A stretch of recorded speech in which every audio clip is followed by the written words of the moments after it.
Con las parlamentarias le damos nuevamente la bienvenida a William Dávila, diputado y candidato a la reelección por el circuito 3 del estado Mérida. Diputado, bienvenido a Primera Página. Gracias, muchas gracias por la invitación. Quiero empezar esta entrevista, diputado, viendo un titular el día de hoy de Últimas Noticias que tiene referencia, por cierto, a las declaraciones que diera ayer la presidenta del Consejo Nacional Electoral, y ella decía: voto mata a encuesta, advirtió sobre una campaña contra la credibilidad del organismo electoral. ¿Usted comparte esta visión de la presidenta del Consejo Nacional Electoral? Bueno, en primer lugar, aquí no hay ninguna campaña. Los sectores democráticos, la Mesa de la Unidad Democrática, ninguno de nosotros estamos interesados en descalificar al CNE. Muchas veces el propio CNE o algunos sectores mayoritarios del CNE, lo que con su conducta generan una percepción en donde la imparcialidad y la objetividad muchas veces no existe. Entonces, son ellos mismos los que tienen que dar un cambio de actitud, de conducta. Incluso esa declaración, voto mata encuesta, ¿a qué va dirigido?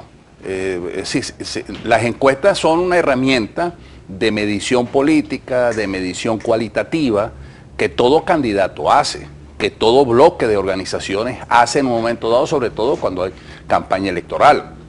¿Qué quiere decir eso de voto mata encuesta? O sea, ¿acaso es que nosotros estamos desconociendo la fuerza cualitativa, el valor que tiene o cuantitativa que tiene el voto? Nosotros no estamos desconociendo, ni estamos fabricando encuestas para desacreditar al CNE, ni mucho menos ese instrumento fundamental que tiene el pueblo, que es el voto.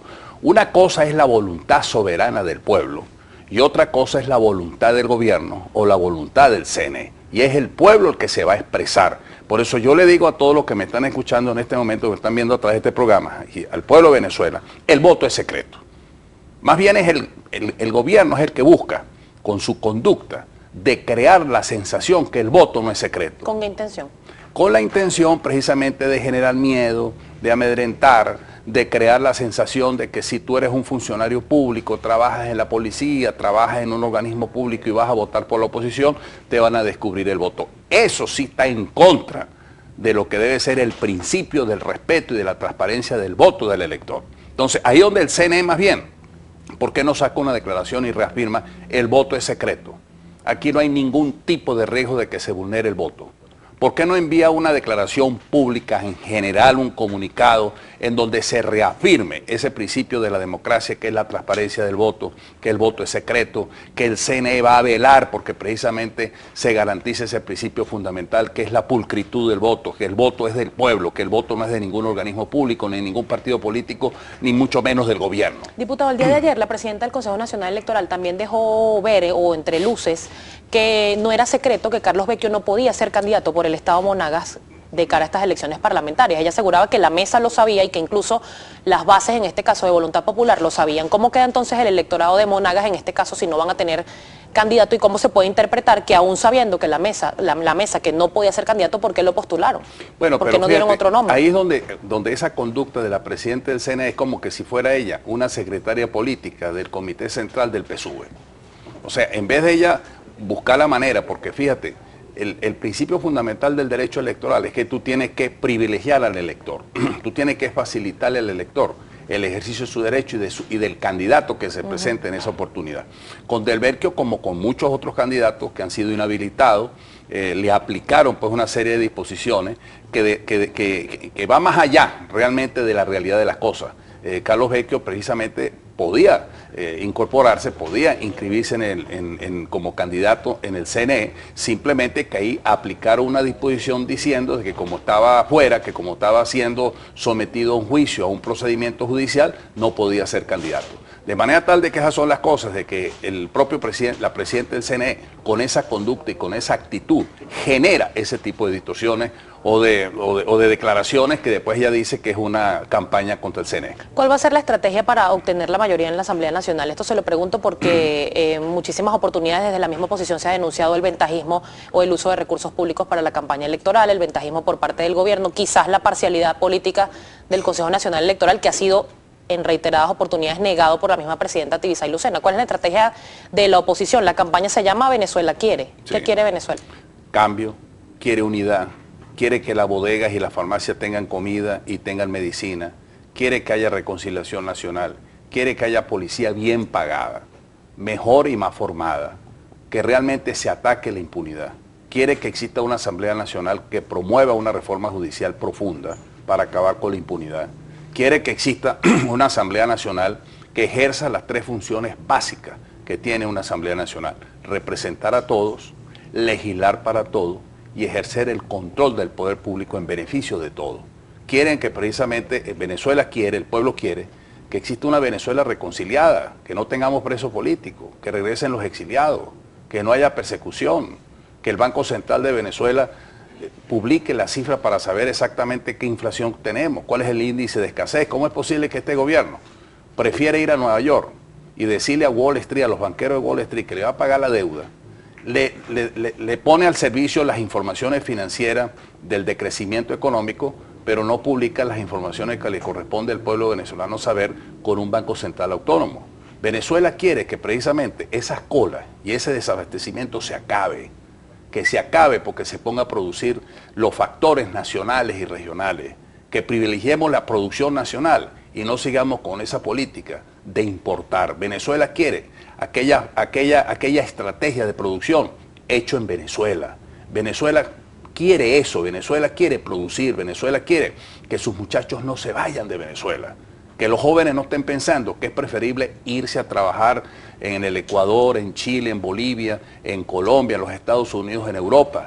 Venezuela quiere tener universidades con buenos presupuestos, que las universidades funcionen, que se aplique el criterio realmente en función de la ciencia y la tecnología. ¿Cómo pretendemos nosotros competir sin eso? El tema educativo, ¿por qué no se discute como tal y por qué no se aprueba el presupuesto total a las universidades, sino a través de créditos adicionales y el presupuesto incompleto, que es una de las denuncias que hace la gente de la UCB? Claro, pero fíjate, es que es un mundo bizarro lo que existe muchas veces en la Asamblea.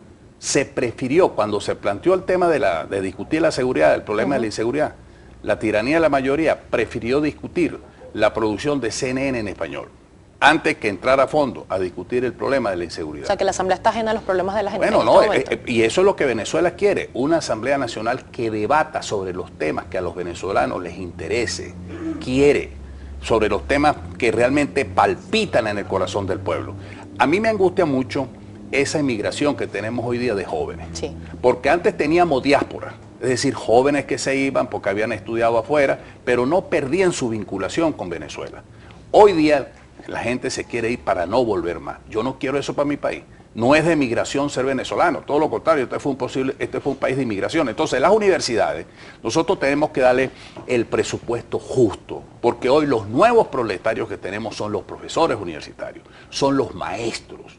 Si nosotros queremos acabar el tema de la inseguridad y luchar contra la impunidad, mira que hay un problema que a mí me preocupa, que es la deserción escolar. Muchos muchachos, muchos niños no siguen ya ni en el preescolar, ni en las escuelas, ni en la educación media posteriormente, porque sus padres no tienen cómo darle la comida, no tienen cómo comprar sus útiles escolares, y eso está generando un problema, y no es con operativos especiales o LP y ese tipo de cosas como vamos a resolver el problema estructural de la violencia y de la inseguridad. Entonces, Venezuela quiere un país diferente, realmente Venezuela quiere cambio. Y esa es la realidad. Entonces nosotros no estamos pensando en estar desacreditando al CNN y a TVSI. Yo soy candidato del Circuito 3 y yo estoy dedicado a mi trabajo, a lo que siempre he hecho, a hablar con la gente, organizar los pueblos, comunidades. ¿Qué le dice la gente en el Estado Mérida específicamente? ¿Perdón? ¿Qué le dice la gente en el Estado Mérida? Mira, la gente del Estado Mérida va a votar por la oposición, por un cambio, porque nosotros hemos sufrido en carne propia la represión del gobierno contra los jóvenes en Mérida. Acaban de matar a un muchacho hace días, Oscar Monte, un muchacho de diseño gráfico, que por robarle un celular le pegaron un tiro a las 7, 8 de la noche. Eso está ocurriendo en Mérida. Hay una inseguridad, hay una vinculación entre inseguridad y delincuencia organizada. ¿Se está aplicando la OLP en este momento en Mérida? Mira, en Mérida no se está aplicando la OLP, sino, vamos a decirte, han dicho que lo van a llevar a ciertos sectores de cierta comunidad, pero donde lo han llevado, cuando digo no lo han aplicado, es decir, en el Estado de forma general, no lo han hecho, sino selectivamente. Donde han aplicado la OLP, ahí les ha faltado precisamente analizar la realidad como es. Han buscado a los muchachos y los matan. Es decir, han violado también derechos humanos. Porque el problema no es solamente la reacción, la cuestión desde el punto de vista de la represión. No, el problema de la lucha contra la inseguridad y de la delincuencia organizada se tiene que ver desde un punto de vista organizado, desde un punto de vista estructural, donde tengamos mejor policía. La policía estatal no tiene la homologación de sueldo con la Policía Nacional, y eso ocurre en muchas policías del país. Entonces, si nosotros queremos luchar contra la delincuencia organizada, que puede ser local, nacional y transnacional incluso, pueden haber casos de personas que a lo mejor no tienen la misma organización de una delincuencia organizada, pero por su propio esfuerzo hace ese tipo de práctica. Si nosotros no tenemos policía científicamente organizada, técnicamente formada, técnicamente capacitada, ¿cómo vamos a luchar nosotros contra la inseguridad? Diputado, yo tengo que hacer una pausa comercial, pero al regreso quiero que me diga cuáles deben ser a nivel legislativo, a nivel de leyes y reglamentos, las prioridades de cara al próximo periodo parlamentario.